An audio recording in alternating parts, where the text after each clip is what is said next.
என் கூட ஒருத்தர் வரேன்னாரு டெல்லிக்கு, என் ஃப்ரெண்டு. கடைசி நேரத்தில் நான் வரமாட்டேன்னு சொல்லிட்டாரு. நானே டெல்லி அந்த பக்கம்லாம் போகிறது ஃபர்ஸ்ட் டைம். பார்த்தா சரி வேறு வழி இல்லை, நான் தனியாக தான் போய் ஆகணும். இப்போ ட்ரெயினில் உட்காந்துட்டு ட்ரெயின் போயிடுச்சு. போக போக போக போக இந்த சிங்கள்லாம் இருக்காங்கல்ல டெல்லி, அவங்கெல்லாம் கும்பலாக ஒரு 20 பேர் ஏறிட்டாங்க அந்த ஃபுல்லாக அந்த கம்பார்ட்மெண்ட்டில். ஒரே கலாட்டா அது இதுன்னு பார்த்தா ஏதோ என்னை வச்சு கிண்டல் பண்ணுற மாதிரியெல்லாம் நான் நினச்சேன். இருக்கலாம் கூட. என்னடா பண்ணுறது, தனியாக வந்து மாட்டிக்கிட்டோமே ஒரு இந்த ட்ரெயினில், தனியாக வந்து இந்த ட்ரெயினில் மாட்டிக்கிட்டோமேன்னு ஒரு கவலை. அப்படியே கவலைப்பட்டுட்டு இருக்கிற நேரத்தில் ஒருத்தர் வராருமா என் பக்கத்தில். ஒருத்தர் வந்தார்.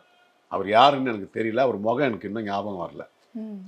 வந்தார். என்ன டெல்லிக்கு போகிறீங்களா தம்பி அப்படின்னு கேட்டார். ஐயா ஆமாங்க ஐயா டெல்லிக்கு போகிறேன். இவங்கெல்லாம் கிண்டல் பண்ணுறாங்களா உங்களை? ஆனால் 20 பேர் சிங்கெல்லாம் சேர்ந்துக்கிட்டு என்னை போட்டு என்ன தான் கிண்டல் பண்ணுறாங்க தெரியுது, இந்த குங்குமெல்லாம் வச்சுட்டு இருக்கிறத வச்சுட்டு.